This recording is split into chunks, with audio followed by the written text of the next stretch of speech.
Yeah, I went in town today. Hadn't been in town for a while, so I went on a spree. And one of the things I picked up, something I wasn't looking for. Well, I had thought about one of these before. Well, one of the things I picked up was a couple more of these Wavian cans. I had brought my other can along, or my other two cans, to fill with the high octane that I use for the chainsaws. And when I was in Fleet Farm, they had these on sale, on a clearance kind of deal. These with this flip type top, because now they came out with a screw type top. So I think that's what they're trying to sell, and they were, selling these off. So I got these at a reasonable price, so I bought two more. But in my digging around and stuff, I looked on this one shelf back in the corner, kind of. Well, here there was like 4 or 5 saws that had been sold and then returned. And I had never seen this before. That was a new deal. Normally they would go right back to the manufacturer. Well, they had this one for like $70. No, it had been sold and it wouldn't start. And it's got the slip where they brought it in to get it repaired.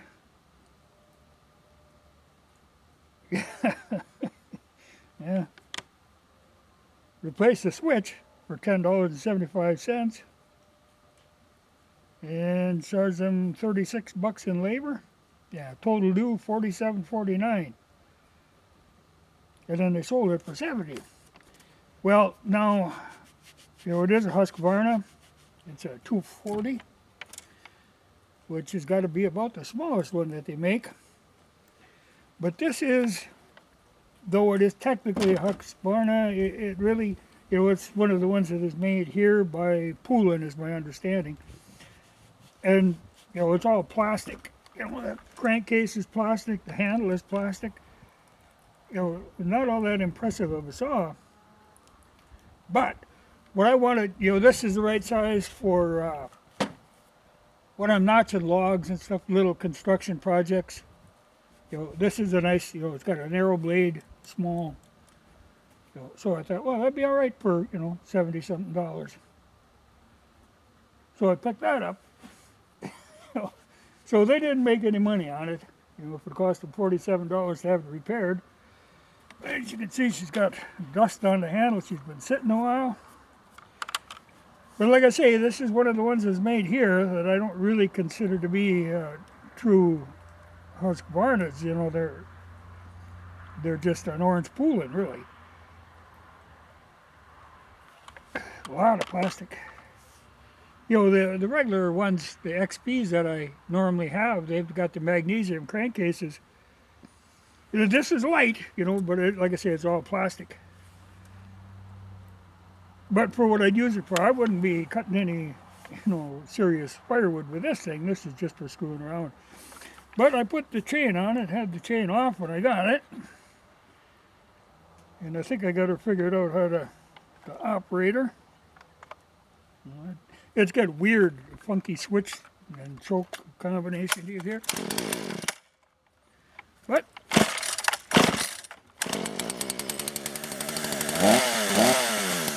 she's a runner. Yeah, we'll see. Yeah, it's one of these where it's got this weird priming bulb and stuff on it, but that's again the ones that are made here. But for what I'm going to use it for, I think that'd work fine. I've considered it before, buying a small Husqvarna, but I was really thinking XP, but the small ones there, you're looking $300 or $400. For what I use it for, the $70 saw will work. But another thing I did buy, that, again, I wasn't really looking for, but I always thought if I'd run across one, is a 410. Now, growing up, the 410 was probably the first gun I shot. My brother had one very similar to this. It's a Mossberg, This is a model 183KA. So it's actually got a magazine that I believe holds 2 rounds in it. Now his was a single shot. Otherwise, it looks identical to the single shot, except this has got an adjustable choke on it, which I'm not really familiar with. But we did a lot of hunting with that old 410. Partly, my brother got it when he was a kid, but very quickly he went to my dad's Model 12 gauge. So I ended up doing a lot of hunting with that 410.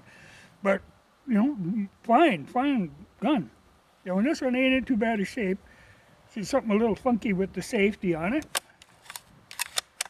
But I'll have to tear that apart and take a look at it anyway. But, nice gun. Got no complaints about that. Well, I think I paid close to $200 for it. I think, new they were probably like a $40, $50 gun. Well, no, this, with the magazine in it, it might have been a little bit more. Well, she's got a stiff bolt on her, but it reminds me of the one my brother had. He one time, he had just been introduced to STP, and he lubed her up with STP while we were hunting rabbits in winter, and he'd pull a trigger, and a little while later, the firing would slowly go down. He couldn't even fire. The only downside about a 410 is these damn little shells are expensive. I think a box of a 3-inch 410 is, I think 16, a little over 16. So they're not cheap. But kind of cool. And I always thought it'd be nice to have one around in case you get, women and children kind of thing. Anybody can shoot a 410. I'm thinking Yuki, who had up shooting. Well, I shot the Thompson and the 22, and I was thinking, my God, I couldn't get him to shoot my 12 gauge, but I might be able to get him to shoot the 410. Though it ain't a small gun, it's fairly light. But they're kind of cool. Nice to have one of them again. I think my brother would get a kick out of it. I don't remember his having this drop down on the back though. But it had this, I'm pretty sure. Though his, shortly after he got it, he had dropped it through the floor of a barn and broke the stock. So then there was a carriage bolt in there holding her together and a bunch of tape for many years. Then he finally got it restocked. And I think some girl he was shacking up with ended up with that gun. But I think I'll be tickled to see one of these. Boy, that bolt is stiff though. Well, she's drier to bone.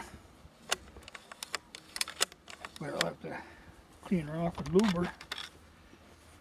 Yeah, I remember he used to take that bolt apart of his and then he'd lube her up with that STP.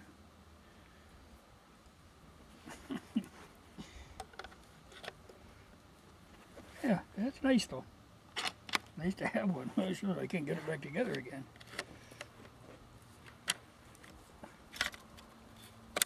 There. But she's missing, it's got the S for the safety, but the little red bead for the fire is gone. I don't know how hard it'll be to find one of them. And the safety is something a little funky with her, because she, even on safe, she fires. Well, that's my kind of gun, but I think I can fix that. There ain't much to them. It can't be too complex.